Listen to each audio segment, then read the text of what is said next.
Olá, ouvintes do podcast No Mundo Infantil, sejam todos bem-vindos a este episódio, onde eu vou dar continuidade falando sobre comunicação, sobre aquilo que a gente precisa entender, sobre como a gente deve ou precisa conversar com a nossa criança para que ela ouça a gente. São alternativas para que a gente crie conexão com a nossa criança, para que exista aí um elo de relação forte entre a gente e a nossa criança, tanto vindo da gente como adulto, como também da criança para com a gente. Eu falo muito sobre essa questão dos sentimentos, de aceitar os sentimentos da criança. E no podcast passado, eu citei algumas situações onde a gente ajuda a criança a entender ou a se perceber com os sentimentos dela, principalmente quando elas têm aqueles comportamentos mais intensos, uma explosão de sentimento que não tem como controlar, que vem através do choro, do grito, do chute talvez, enfim. Aqueles momentos mais difíceis onde a criança fica realmente ali perdida e perde o controle do comportamento dela e dos sentimentos dela. Mas aceitar os sentimentos da nossa criança é algo que é muito plausível para a criança. Mas isso não significa dizer que a gente aceitar o sentimento da nossa criança quer dizer que a gente vai estar sendo permissivo, porque eu acredito que é uma preocupação dos pais em não serem permissivos demais. E existe aí uma linha muito firme, uma linha muito fina entre a permissividade, que é onde eu permito que o meu filho diga o que quer, do jeito que quer e faça o que quer, e entre o autoritarismo, que é a forma de educar, onde a gente exerce um autoritarismo, não permita que a criança se expresse, que a criança não pense e que a criança faça exatamente como a gente quer, como nós adultos queremos. A criança, ela precisa de uma confirmação, de uma validação, ela precisa entender e perceber que a gente como adulto está vendo o que está acontecendo, percebe por que ela está agindo daquela forma, seja através da curiosidade, seja porque ela está tentando descobrir algo naquele momento, ela está tentando encontrar uma resposta, uma solução, ou ela está ali experienciando algo, independente da idade. E é importante que a gente fale, que a gente não só enxergue, mas que a gente também, como adulto, coloque para fora. Porque existe essa comunicação, deve existir esse feedback, esse retorno também da gente como adulto para a criança, porque a criança, ela precisa ouvir da gente o que a gente também está pensando, o que a gente também está sentindo. Eu vou citar um exemplo simples. Se, por exemplo, a criança está ali com um garfo, mexendo na manteiga, brincando com a manteiga, e você percebe que está indo longe demais, é claro que a gente, como adulto, pode chegar para a criança e falar: olha, você primeiro valida, confirma. Olha, eu estou vendo que você acha que é divertido desenhar na manteiga porque é macia e você está sentindo uma sensação diferente. Mas agora eu vou pegar a manteiga, porque a manteiga não é um brinquedo. Se você quiser fazer arte, você pode usar a sua massa de modelar, por exemplo. Você pode oferecer, porque às vezes a gente como adulta, a gente tem essa reação. Não é um costume, gente, é porque costume é uma outra coisa, mas a gente reage dessa forma. Tudo que a gente quer naquele momento é uma solução rápida, porque o nosso tempo é assim, a gente quer coisas rápidas. Então, quando a gente percebe que a criança está fazendo algo de uma forma inadequada, tudo que a gente quer fazer é retirar da criança imediatamente ali da frente dos olhos da criança. Mas é importante que a gente estabeleça primeiro esse diálogo para depois agir. Então você confirma, você valida, olha, estou percebendo que você está fazendo isso, porém, ou mais, e aí em seguida você reage, mas você depois oferece uma alternativa para que a criança faça, que ela tenha uma opção de escolha. Porque quando a gente retira algo da criança, ela fica sem uma alternativa, ela fica sem saber como reagir. Por isso que muitas vezes, quando as crianças estão brincando ou quando elas estão muito concentradas em algo e a gente retira a criança daquele local, o que acontece? A criança se joga no chão, ela faz o que os adultos chamam da famosa birra. Ela se nega a fazer aquilo que a gente quer que ela faça. Por exemplo, colocar o sapato, se vestir, ou então ir para a mesa para comer, porque a gente interrompe muito bruscamente aquilo que a criança está fazendo, porque algo precisa ser feito. Só que a criança precisa primeiro daquela confirmação, validação de que a gente está entendendo ela, que a gente está percebendo o que está acontecendo ali, mas que é preciso ir para o passo seguinte.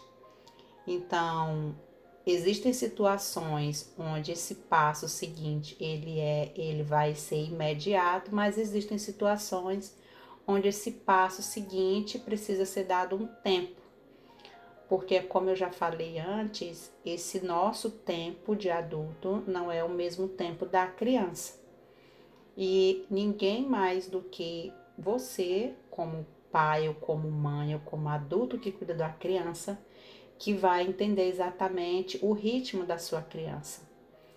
Não tem como, assim, não existe como as pessoas falam, não existe uma bula exatamente de quanto tempo isso vai demorar, mas vai depender muito da situação, isso varia de situação para situação.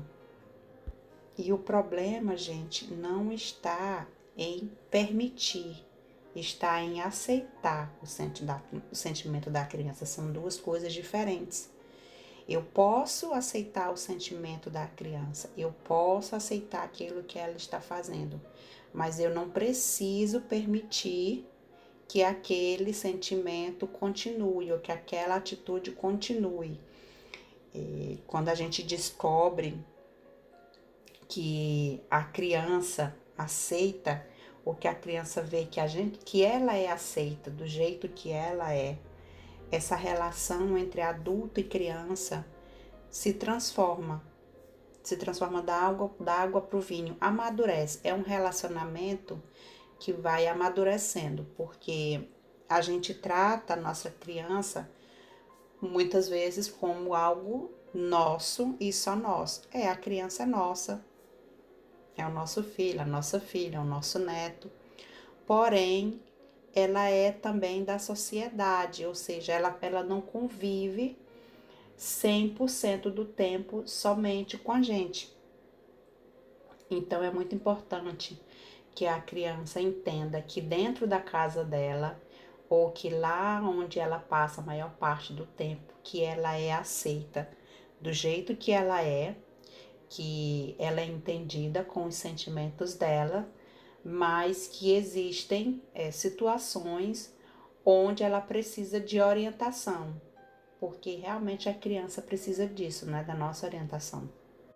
Agora eu falei nessa parte de orientação que a gente às vezes confunde muitas vezes em dar orientação com já resolver aquele problema que a criança está vivenciando ali ou experienciando. E é muito comum, porque a gente, por amar a nossa criança, a gente tem essa tendência a querer ajudar imediatamente, ou seja, dar a solução, porque a gente geralmente sabe o que pode ser feito naquela situação, porque a gente já tem maturidade suficiente para isso, para dizer, faz assim, ou faz desse jeito que vai dar certo. Já dá ali a resposta para a criança.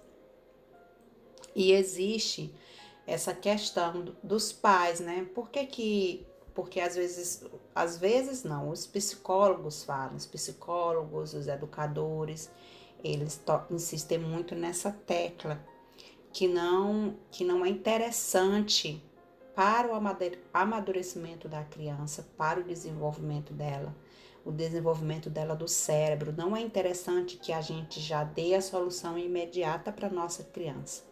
E é isso que aí a gente, como pai, como mãe, se pergunta, mas por quê?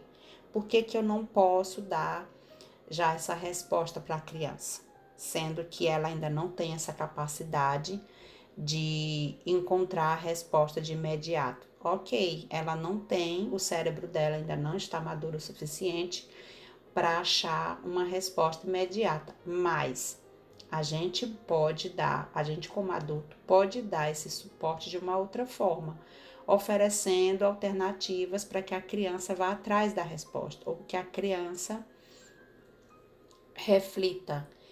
Eu estou pensando também na questão da idade, no caso, como a gente está falando de conflitos, de comportamento, de comunicação, de reflexão. Então, essas situações, elas se aplicam mais nas crianças a partir de 2 anos e meio, mais ou menos, que ela já tem um senso mais apurado. Ela já consegue, de alguma forma, quando você toca sobre algo assunto, você consegue fazer ela refletir, ela pensar. As crianças menores, elas também pensam, só que elas ainda não têm tanto conflito. Elas não têm tanto conflito com o outro. Às vezes a maioria tem conflitos internos com elas mesmas. É sobre mais a questão, porque a criança de 1 ano até 2 anos, 2 anos e meio, o mundo, ela ainda vive muito no mundo dela, numa bolha pequena. Ela pensa muito nela primeiro, assim, ela pensa nos sentimentos dela e nas necessidades dela. São duas coisas básicas, necessidade e sentimento, porque para ela o pai dela é só dela, a mãe dela é só dela. Ela, ela ainda não tem, ela tem muito os olhos focados só para dentro dela, para aquilo que ela está sentindo, para aquilo que ela está querendo. Geralmente as crianças nessa faixa etária, elas ainda usam fraldas, por exemplo, então elas ainda são cuidadas pelos pais, elas são ainda muito dependentes nessa parte das necessidades básicas. É claro que a gente pode estimular também a criança a ser independente, e a gente deve fazer isso, mas como eu estou falando aqui de dar dicas e suportes, de fazer a criança correr atrás da resposta, então a gente pode trazer mais para as crianças aí a partir de 2 anos e meio. Existem exceções, existem. Tem crianças que têm já porque como eu sempre falo, a criança tem uma individualidade.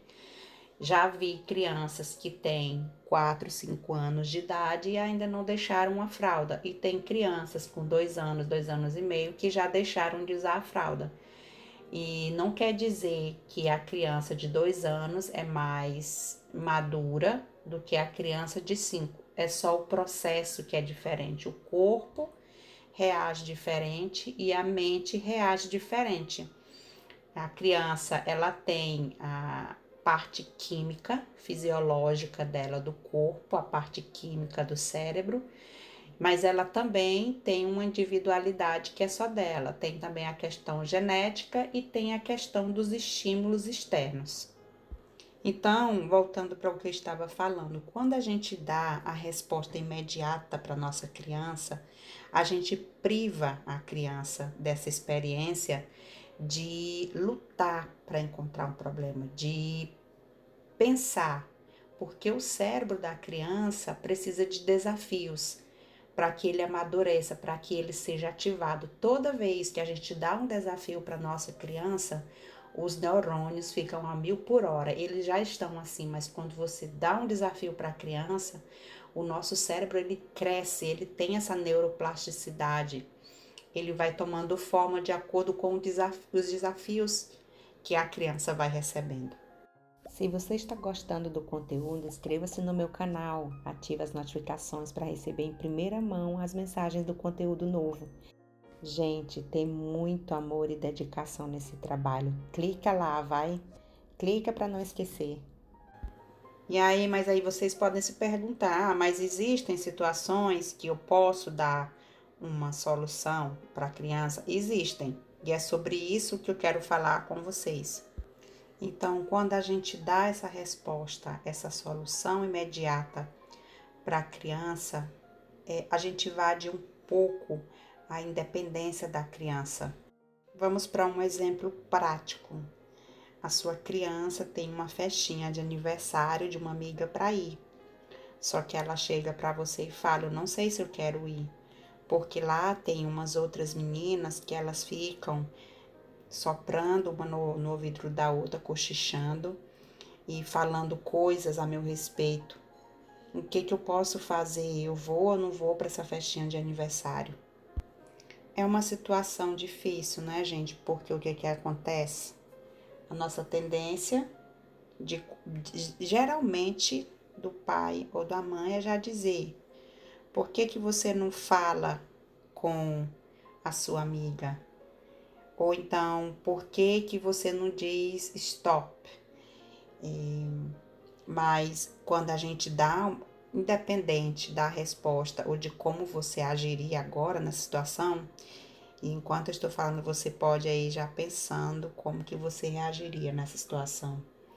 Quando a gente dá essa resposta imediata, esse suporte imediato, o que pode acontecer no cérebro da criança? Primeiro, a criança, ela pode se sentir incapaz, ela pode pensar: por que eu não pensei nisso antes? Ela pode também se sentir ofendida, ou seja, você vai dar a solução, você não vai dizer para mim como que eu devo fazer. Ou então a criança também pode ficar irritada. Por que você acha, o que fez você achar que eu ainda não pensei nisso? Ela pode ficar irritada. Isso é muito chocante para a gente como adulto, porque a gente pensa: ok, eu não vou dar uma solução imediata, porque pode, dentro do cérebro da criança, acontecer essas três coisas. E o que acontece muito também, gente, que eu acho assim, é o extremo, né? Mas que acontece é de quando os pais querem estimular a criança, querem ajudar a criança, se ausentando daquele problema. E é isso que eu não quero que vocês pensem. Não é se ausentar, mas é se colocar ao lado da criança. Porque o que acontece? Tem muito adulto que fala para a criança ou que se comporta dessa forma como que a criança entende, que o adulto fala para ela: "É o seu problema, você vai resolver isso." E essa também não é uma alternativa, porque essa é uma alternativa extrema. E também, quando a gente se comporta dessa forma, que eu falo, se comporta quando você diz ou quando você não diz nada. Esse comportamento de silenciar ou de dizer o problema é seu, ou então você procura a resposta sozinha, a criança se sente magoada e ela se sente abandonada, porque ela entende que os pais dela não estão se importando com o problema dela. Então a gente precisa entender também que a gente não precisa ser indiferente, porque a indiferença também, a criança não entende esse tipo de comunicação, ela não tem maturidade suficiente para entender isso. Então, voltando para o exemplo da menina que não sabia se queria ir para a festinha ou não, porque ela já estava dentro dela com aquela ansiedade e segurança do que ia acontecer caso ela fosse para aquela festinha. Mas isso independe, eu queria que vocês pensassem não no exemplo da situação da festinha, mas no que a criança está sentindo e pensando daquele medo, porque aí você pode lembrar desse exemplo, mas trazer para a sua realidade, já interligando com a emoção que a criança está sentindo, porque pode ser uma outra situação. A primeira coisa é mostrar para a criança, trazer dentro da realidade para a criança, dentro da linguagem dela, sobre aquilo que ela está sentindo. Então, nesse exemplo, a gente pode falar, o adulto, né? Falar para essa criança, dizer para ela: olha, dentro disso que você está falando, eu estou concluindo que você tem dois sentimentos, você está sentindo duas coisas, ou então você pode dizer que você trazer a criança para os pensamentos dela, para a forma de como ela está se sentindo. Você quer estar na festinha porque você quer estar com a sua amiga, mas você não quer encontrar algumas pessoas que vão estar naquela festa porque você não gosta delas. A segunda forma é colocar uma pergunta para a criança. Você vai formular essa pergunta. Ok, tá parecendo que você precisa encontrar uma forma de ir para essa festinha e de, ao mesmo tempo, administrar, cuidar desse problema que ela vai enfrentar lá naquele momento da festinha. Então, joga a pergunta: o que você pode fazer? Como que você vai fazer isso? E aí você silencia. Dependendo muito da situação, se for uma situação urgente, porque eu estou pensando que no exemplo de vocês, em algo que vocês vão experienciar com a criança, você pode dar um tempo de uns minutos, mas se for algo que precisa de um pouco mais de tempo para pensar, você pode também dar.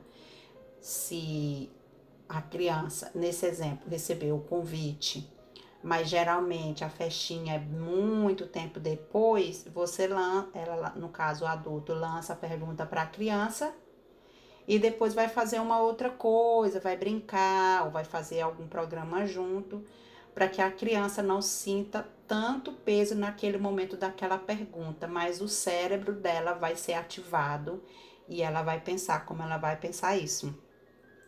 Agora, porque depois ela vem, gente, a criança vem. É impressionante, mas ela vem por experiência própria. Mas aí, se for uma outra situação onde a resposta precisa ser mais rápida, a solução precisa ser mais rápida, então você dá alguns minutos para ela, uns 5 minutos, 2 minutos, dependendo da faixa etária da criança. A terceira alternativa que eu vou dar é no caso já com uma criança maior, até mesmo adolescente, né? Com esses número 2, eles funcionam para as crianças menores e adolescentes.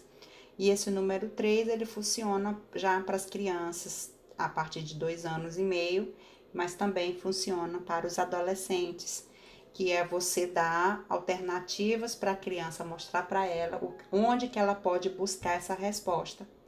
E uma das alternativas é nos livros, um livro que fala sobre algum tema, dependendo do que a criança está vivendo, um conflito interno dela, existem livros específicos que eu falo, gente, podem ser livros, livros de historinha mesmo, livro com uma história contada, onde a criança ela vai se sentir naquela situação e ela vai trazer para a realidade dela. Geralmente, os livros infantis, muitos eles não têm uma pessoa, eles são figurados através de animais, de figuras que não tem forma humana, justamente para que a criança se identifique com o fato, com a história e não com o personagem em si do livro. Então, você pode, para as crianças maiores, a partir de 6 anos de idade, 7 anos, sugerir que ela procure, por exemplo, nos livros. Você pode comprar esse livro, você pode tentar achar na internet esse livro também, tem muita coisa online. Pode ser um desenho animado também, onde fale sobre o tema.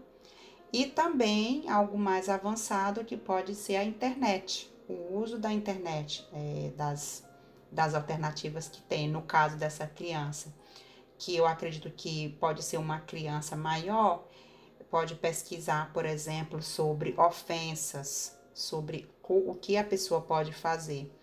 Existe também, para que a gente não dê a resposta imediata, mas a gente, como adulto, não quer que a criança fique no computador, na internet sozinha procurando respostas. A gente pode dizer, ok, vamos sentar aqui agora e eu vou pesquisar respostas sobre como você precisa fazer, ou sobre como você vai agir, quais são as alternativas. E, por exemplo, nesse caso, a criança ela vai entender que existem formas, ela não precisa deixar de ir para a festinha porque ela não está gostando. Eu lembrei, gente, de um exemplo do meu filho. Ele tem 13 anos. E ele é fisicamente magrinho, né? O meu marido, quando era mais novo, ele é bem alto e ele também era magrinho. E eu também fui muito magrinha quando eu era adolescente. E é normal que a criança, a partir dos 6 anos de idade, que ela fique ali com um corpo mais enxuto, porque ela cresce, ela come, ela gasta muita energia, mas ela cresce o tempo todo. E ele chegou para mim um dia e falou: eu quero treinar, porque eu acho que se compara, né, com os amigos na escola, não tem jeito. E ele falou que queria treinar.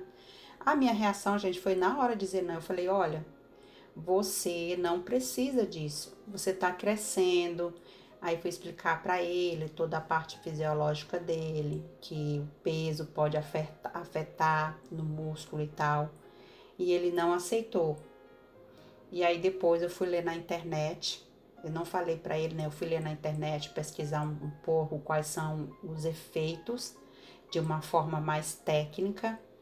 E aí eu voltei para ele e falei: olha, eu dei uma olhada na internet, pode acontecer isso e isso, o peso, enfim, gente, eu expliquei para ele tudo. Ele falou: não, mas só que criança é muito inteligente também, né? Meu filho, ele é muito assim, como eu estimulei muito ele a pesquisar, então ele já vinha com a resposta pronta. Ele falou: não, mas eu li e tem certos pesos que pode ser feito que eu posso treinar. Eu acho que ele não tinha 6 anos, gente. Ele devia ter aí uns 8, 9 anos. 8, 9 anos de idade. Então eu falei pra ele, então eu quero que você leia mais sobre isso e me mostre um site onde diz que você pode treinar, porque eu não achei. Eu sei, gente, que acabou, que ele esqueceu o assunto, porque ele foi ler na internet, ele não achou um lugar específico e ele esperou. Quando ele fez 10, 11 anos de idade, ele esperou, ele não esqueceu, ele esperou. Então ele voltou para mim com a mesma questão: eu quero treinar e tal. Não é academia, tá, gente? Ele queria aqueles pezinhos que treina braço, sabe? Que tem atividade, que fortalece o músculo e tal. E aí, novamente, a gente tratou desse assunto de novo. E acabou que eu comprei um pezinho adequado para a idade dele, só para que ele treinasse. E a criança, na verdade, era algo que ele queria passar por uma transformação, mas eu acredito também que era muito curiosidade, porque assim que eu comprei esses pesos, ele passou um tempo, acho que uns 2 meses, 3 meses, utilizava algumas vezes, mas hoje, gente, ele nem pega no peso, o peso tá esquecido. Foi uma fase, até ele entender que que esse processo físico do corpo dele precisa de tempo, demorou um pouco e eu tive que ser paciente. Eu não tive que brigar com ele, eu não precisei brigar, não precisei discutir, mas eu trouxe ele já para uma forma mais argumentativa. Deixei ele pensar também. Então, depois que a criança passou por essas 3 fases, é mais fácil que ela retorne para você e que ela esteja consciente daquilo que ela está sentindo, daquilo que ela está pensando, e ela com certeza 100% está aberta para aceitar e ouvir você. Era esse ponto que eu queria chegar. E por isso também que eu citei o exemplo do meu filho, porque depois de todo esse processo, ele me ouviu e entendeu que ele precisava de tempo para que o corpo dele sofresse essa transformação. Da mesma forma que essa criança também, ela estava mais pronta, mais segura daquilo que ela estava sentindo e pensando. Ela passou por essas 3 fases e aí agora ela ficou aberta para ouvir o adulto. E é nessa hora que a gente apresenta as alternativas vindas da gente. É nessa hora que a gente se posiciona como pai, como mãe, como adulto, porque a criança precisa também dessa referência. Ela precisa entender que ela tem um porto seguro, ela tem pessoas que fazem ela pensar primeiro, que não impõem, fazem ela pensar, e depois, quando elas descobrem as alternativas, quando elas entendem do que pode ser feito, elas voltam para vocês com aquilo que elas pensaram, acharam ou descobriram, e aí você se posiciona, o que é o mais importante de tudo, a posição do pai e da mãe. Só que a gente, nesse momento, não precisa dizer exatamente direto. Eu acho que você deveria fazer isso, ou então eu sugiro que você faça isso, ou então você vai fazer isso. Não é dessa forma também que a gente cativa a criança para que ela procure a gente como adulto para se comunicar com a gente. Existem algumas alternativas, por exemplo, o que você acha se a gente fizesse, ou se vocês. Uma outra alternativa é você pode pensar que, e aí você completa a frase, porque dessa forma você se coloca ali do lado da criança, você não se coloca no lugar da criança. Você mostra para a criança o entendimento que aquela dica que você está dando, aquele suporte, ele é sensato para a criança. Como essa criança passou por esses 3 passos, e agora eu estou falando da posição do adulto, quando ela volta para você, então você pode dizer para a criança: olha, eu não gosto desse pensamento de que você tem, que você está pensando de não ir para essa festinha, só porque tem algumas garotas que faz com que você não se sinta bem. Ou então, olha, eu acho que é importante não fazer um amigo, que você não faça a sua amiga ficar desapontada com você no aniversário dela, ainda que aconteça alguns sacrifícios que você precisa fazer quando você estiver lá. E independente disso também, quando a criança, já depois desses passos, nesse exemplo, né, uma alternativa, olha, o que você acha se você comprasse um DVD, ou se você sugerisse lá na hora da festinha que vocês assistissem algo muito engraçado, um filme muito divertido no momento lá, é assim, independente da festinha também, né, gente? E aí vocês vão ficar juntas, vão sorrir e vão esquecer. Essas meninas vão esquecer de ficar ali falando de você. Então pensem nisso, gente. Se precisar, ouçam o podcast novamente e reflitam sobre esses 3 passos que eu falei para vocês, que ajuda bastante. A gente como pai, como mãe, principalmente esses 2 campos, mas eu vou falar também para as pessoas que convivem com a criança, os avós, os tios que cuidam ali da criança, a gente tem essa tendência de querer que a criança haja conforme aquilo que a gente pensa, porque a gente é adulto e tem maturidade para agir daquela forma. Só que o mundo da criança é um mundo diferente de aprendizagem e de correções e de alternativas, de opções que ela precisa passar por esse processo. Então é importante que a gente, como adulto, reflita e esteja aberto para refletir sobre essas situações que eu dei, que vocês reflitam sobre elas e coloquem em prática também no dia a dia de vocês, tá? Podem ser aí em situações diferentes. Eu vou encerrando esse podcast por aqui. Obrigada por você estar comigo até aqui. E a gente se vê no próximo podcast. Até mais. Novamente estou aqui para lembrar você de se inscrever no meu canal, ativar o sininho para as notificações. Deixe seu like, comente e compartilhe com quem é responsável por uma criança. Sua presença é muito importante para o desenvolvimento do meu canal. Venha você também fazer parte desta família que cresce a cada dia.